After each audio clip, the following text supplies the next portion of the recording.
hope everyone's doing awesome. So for our next activity, what we're going to do is we're going to learn how to use our watercolor pencils. So your watercolor pencils were in a little pack. Those are not regular colored pencils, they are watercolor. So you guys will notice that on the label of the pencil, it says watercolor here and it has the color. Hopefully everybody got a new or somewhat new pack. Most of them were brand new, no one has used them before, so it's awesome. What you're going to need to use them is you're going to need the watercolor paper. We're going to talk about the different paper weight today so you can know and feel which paper is the one that you can use these on.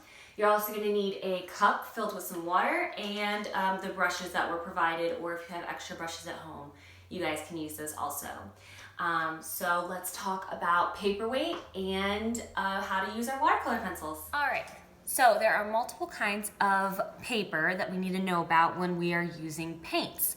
You guys should know this already, but just as a refresher, and just because you don't have me there to remind you which paper weights are okay, a paper weight is basically how heavy or how thick the paper is.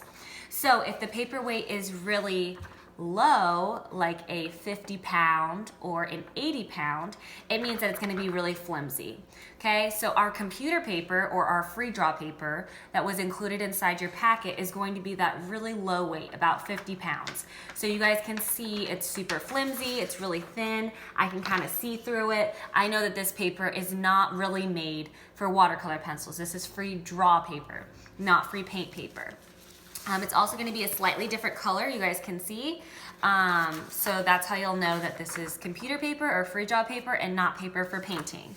Now, I've included two different types of paint paper in your packets. I included one that was really thick weight, which means it was about 180 pound, is what it's called. And that paper is going to be kind of hard to bend. It's really thick. You're going to save that paper for later. I don't want you guys to use this right now for this activity that we're going to be doing. I want you guys to save that for a later project that we're going to do in a few weeks.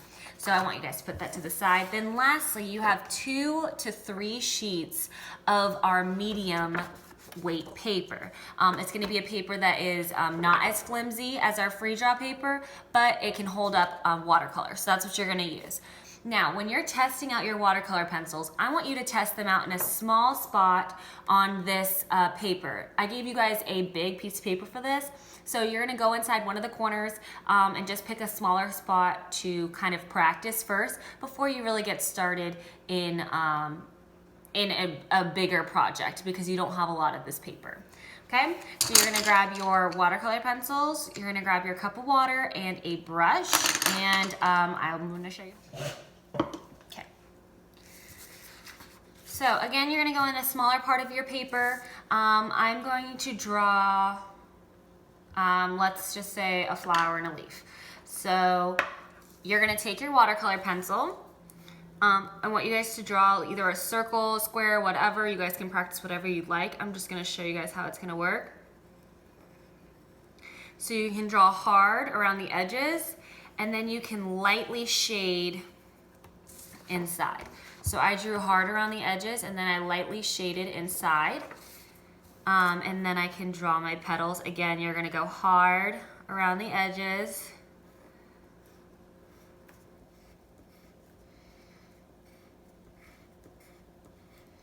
And then you're gonna shade inside. Now, what's nice about watercolor pencils is that they color on like colored pencils, so you can blend colors that then when you add the water, will blend them into something like really smooth and pretty.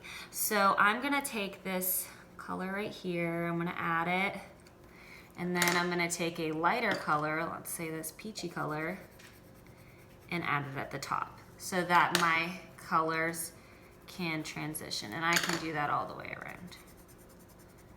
And if I want this to be even darker, maybe I can even add a different color into there and make it even darker. So now what I'm gonna do, I'm gonna take my brush, I'm barely gonna have any water on it. So I'm taking it, I'm wetting it in the water, and then I'm dragging it across the top. I can even use a paper towel to dab it. You know, Miss BB, I like to get nice and messy. I kind of just dabbed it on my hand there. And then what you're gonna do is you're just gonna add a little bit of water, and it's going to blend your colors together. and it looks really nice and pretty. And I'm gonna clean off my brush a little bit before I go into my petals. And it turns your, what looked like colored pencil into a watercolor. It blends those colors really nicely. You guys can see how it's blended. So I want you guys to practice small with something kind of random on your paper and test out the watercolor pencils, because we're going to be using this for a later project. Once you've learned how to use them, you can use these for your art bingo project. That's going to be like our next assignment that you're going to be working on, and you can work on that throughout the entire time that we're doing at-home learning. It doesn't have to be turned in like this week or next week, but whenever you hit bingo, which means you got either straight across diagonally, you guys have played bingo before, or across horizontally, you can send me your pictures. You can keep it in your sketchbook, or you guys can turn it in when we get back to class for a prize, when we get back to actual in-classroom learning. Well, I can't wait to see. If you guys want to send me your practice watercolor pencil activities, you can, or anything else that you work on over the weekend. All right, have a great day. Bye.